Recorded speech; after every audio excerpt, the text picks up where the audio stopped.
Olá, meus amigos, olá, minhas amigas do Legislação Integrada.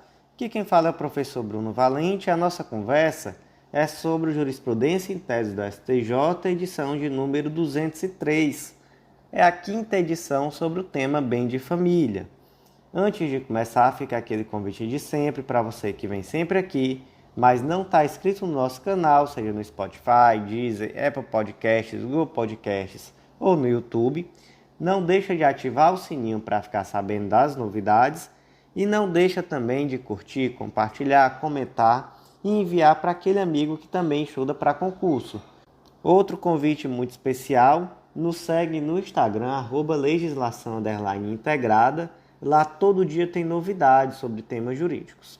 E por último, o mais importante de todos os convites de hoje, acessa legislaçãointegrada.com.br. Lá você vai conhecer o Clube da Lei, nosso clube de membros, que está com uma oferta super especial de Black Friday. O plano semestral está saindo por R$ 217 e por só R$ 20 a mais você garante o ano inteiro de acesso a todos os nossos planos de leitura, materiais atualizados semanalmente, enfim, tudo que você precisa para um estudo completíssimo, atualizado, organizado de lei seca e jurisprudência. Então, não deixa de acessar e vem fazer parte, que eu te aguardo no nosso clube. Então, sem mais delongas, vamos para a primeira tese do dia. Tese 1. Para se reconhecer a impenhorabilidade do bem de família, não é exigido que o devedor prove que o imóvel onde reside é único de sua propriedade. Essa tese 1 vai ser analisada em conjunto com a tese 4. Tese 4. A impenhorabilidade do bem de família da Lei 8.009 de 90 permanece, ainda que se trate de imóvel de alto padrão ou de luxo, independentemente do seu valor econômico. Então vamos lá, gente. Primeiro, aquela velha diferença, entre o bem de família legal e o bem de família convencional. Vamos tratar disso só porque em outros momentos vai ser importante, então a gente já introduz.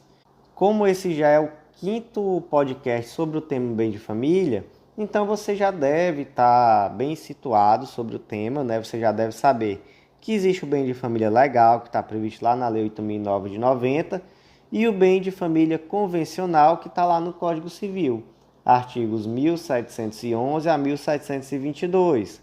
Você sabe que os efeitos do bem de família legal, que estão na Lei 8.009, é simplesmente a impenhorabilidade, enquanto o bem de família convencional também pode ter como efeito uma inalienabilidade. Você sabe também que a impenhorabilidade do bem de família legal é absoluta, enquanto do bem de família convencional é relativa, que a instituição do bem de família legal, ele decorre da lei, e que o bem de família convencional decorre de escritura pública ou testamento.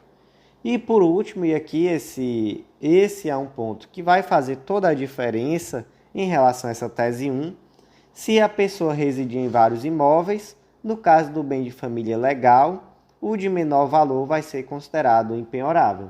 Já no caso do bem de família convencional, você pode definir qualquer dos imóveis como aquele imóvel que será o bem de família. E aqui é o pulo do gato, Aqui é que está a importância desse instituto.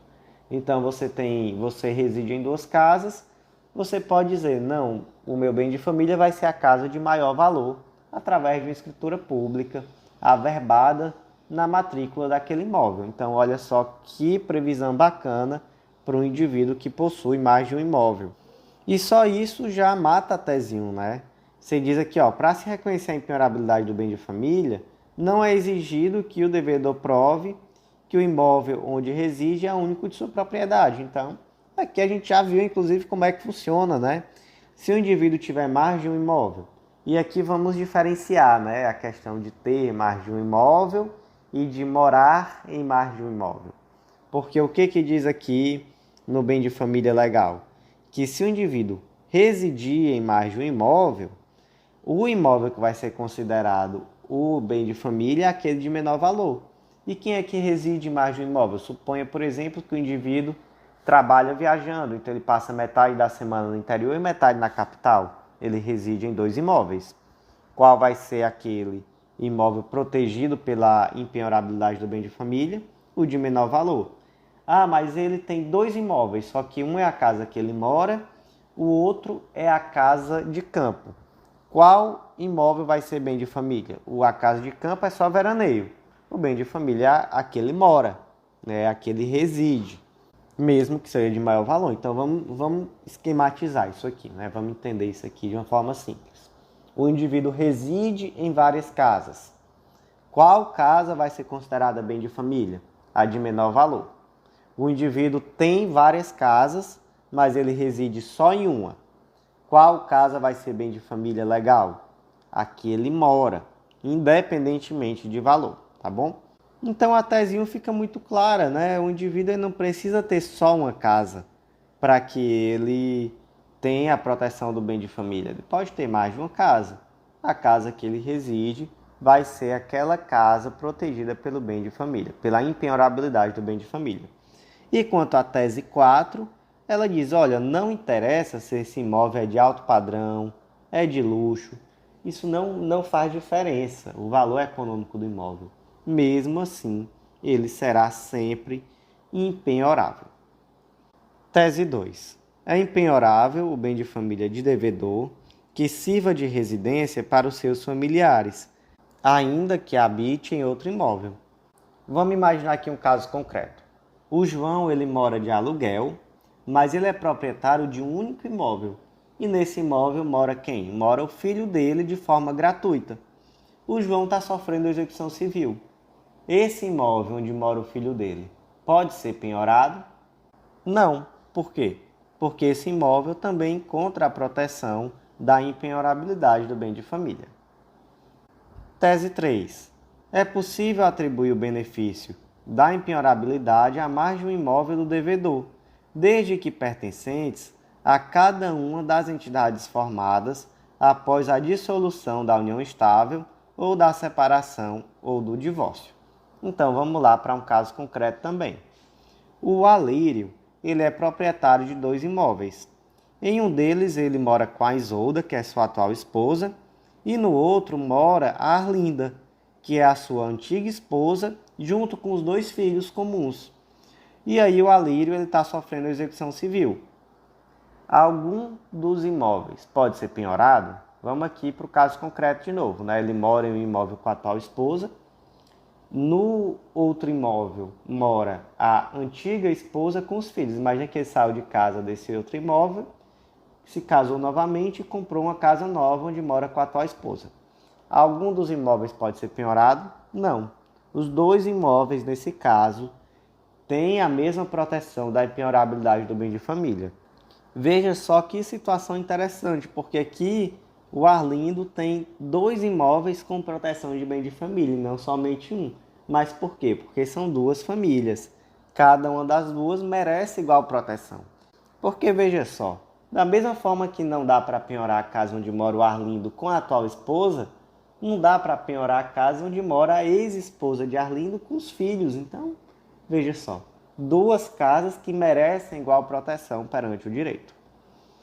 Tese 5. A pequena propriedade rural trabalhada pela entidade familiar é impenhorável, ainda que oferecida em garantia hipotecária pelos respectivos proprietários. E aqui tanto existe uma previsão no artigo 4º, parágrafo 2º da Lei 8.009, que diz que quando a residência familiar constituir-se de imóvel rural, a impenhorabilidade restringe-se à sede da moradia com os respectivos móveis, e nos casos do artigo 5º, inciso 26 da Constituição, a área limitada como pequena propriedade rural.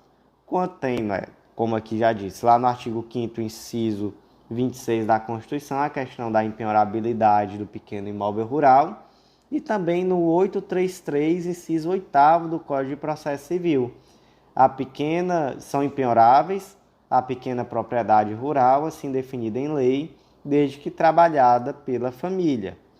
Então, quais são os únicos requisitos para essa propriedade rural ser impenhorável? Primeiro é a dimensão, então ela tem que de fato ser uma pequena propriedade, de acordo com aquilo que a lei de regência exija, e ela tem que ser uma área trabalhada pelo agricultor e sua família. Tem algum outro requisito? Não tem. Não há outros requisitos. Isso daí, inclusive, já constou em outros informativos do STJ. Informativo 616 e informativo 689, por exemplo. E essa impenhorabilidade ela é absoluta, tanto que, mesmo que o imóvel tenha sido dado em garantia hipotecária, mesmo assim ele não pode ser penhorado. Então veja só como é forte essa garantia da impenhorabilidade da pequena propriedade rural trabalhada pela família. Tese 6. O falecimento do devedor não faz cessar automaticamente a impenhorabilidade do imóvel caracterizado como bem de família, pois a proteção legal deve ser estendida em favor da entidade familiar. Vai ser analisada também aqui conjuntamente com a tese 7. Tese 7. A proteção instituída pela Lei 8.009 de 90 impede a penhora de direitos hereditários no rosto do inventário do único bem de família que compõe o acervo sucessório. Então, vamos aqui. Caso concreto 1. O Jeremias ele possui um único bem imóvel, onde ele reside com sua esposa e filhos. Ocorre que Jeremias está sofrendo execução e essa tem sido frustrada pela ausência de bens penhoráveis. Em 10/11 de 2021, Jeremias faleceu e, de imediato, os credores requereram a penhora do imóvel. Essa penhora é possível? Não, não é possível, até porque veja só o exemplo, ele morava lá com a esposa e os filhos. E aí, quer dizer que a esposa e os filhos não merecem a proteção da penhorabilidade do bem de família? Então veja só, a morte do devedor não faz cessar automaticamente essa impenhorabilidade. É necessário primeiro ver em que situação estava esse imóvel, se esse imóvel continuará sendo habitado por outras pessoas que são herdeiros. Então, nesse caso concreto, temos uma situação em que permanece o bem de família mesmo após a morte. Agora vamos para o segundo caso concreto. O Nabucodonosor faleceu em 10/11 de 2021. Ele deixou um único bem imóvel, que foi uma casa, onde residia o seu único herdeiro, Jeremias, bem como a nora e os netos. O Jeremias deu início ao inventário e ocorre que o Jeremias está sofrendo execução civil. Então veja só, o Jeremias é o único herdeiro e quando ele deu início a esse processo de inventário, os credores dele ficaram sabendo e de imediato foram lá e pediram a penhora no rosto dos autos dos direitos hereditários. É possível essa penhora? Não é possível, né? Por que não é possível? Porque o Jeremias ele também reside na casa. Então, o direito hereditário dele é o próprio fundamento da habitação dele nesse imóvel. Logo, esse imóvel ele é impenhorável e não é possível a penhora no rosto dos autos. Ah, mas se fosse um inventário que tivesse vários bens, que tivesse carro, que tivesse casa, que tivesse dinheiro. Não, mas ok. Aí você até pode sim penhorar no rosto dos autos os direitos sucessórios e posteriormente você vai conseguir realizar a penhora daquilo que for necessário, mas não do bem de família, né? O bem de família ele permanece impenhorável mesmo após a morte. Tese 8. É penhorável o bem de família ofertado como garantia para ingresso de programa de recuperação fiscal, REFIS, quando o devedor atua de forma fraudulenta, com abuso de direito de propriedade e manifesta violação da boa-fé. Como a gente viu, gente, uma das características do bem de família legal é que se trata de um direito irrenunciável.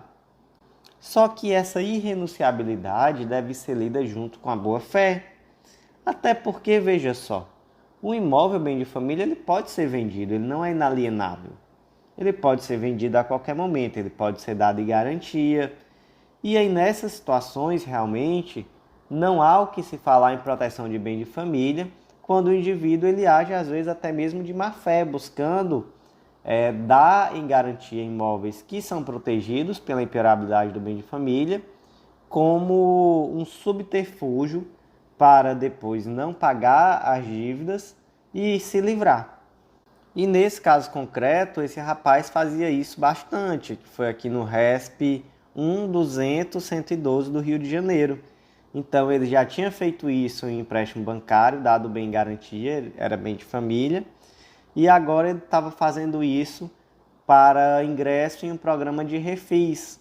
Deu um imóvel bem de família em garantia e depois veio dizer que o imóvel era inalienável. E aí o STJ disse: não, senhor, você não pode ficar dando o seu imóvel bem de família como garantia de dívidas e depois está aqui alegando que esse imóvel tem proteção de bem de família e é inalienável.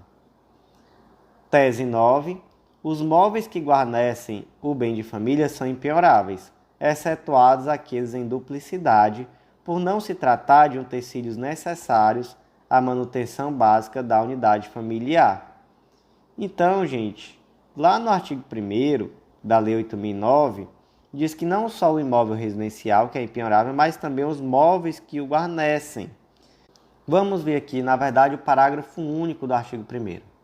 A impenhorabilidade compreende o imóvel sobre o qual se assenta a construção, as plantações, as benfeitorias de qualquer natureza e todos os equipamentos, inclusive os de uso profissional, ou móveis que guarnecem a casa, desde que quitados. Vamos para um caso concreto? A dona Lindu possui um único imóvel, onde ele reside com a sua família. Trata-se de uma casa ampla, guarnecida por vários móveis e eletrodomésticos. A título exemplificativo, a casa possui 5 televisões e 2 geladeiras, além de quadros de razoável valor financeiro. Dona Lindu, entretanto, está sofrendo execução. Os credores, cientes da impossibilidade de penhora do imóvel, requereram a penhora dos móveis que guarnecem a casa em duplicidade, por exemplo, a penhora de 4 televisões e uma geladeira, além das obras de arte encontradas na casa. O pedido é viável? Sim, o pedido é viável. Por quê? Porque, primeiramente, a impenhorabilidade do bem de família não compreende obras de arte e adornos suntuosos. Então, o rapaz tem um quadro que vale milhares de reais, às vezes milhões, enfim, esse quadro é bem de família? Não, ele pode ser penhorado.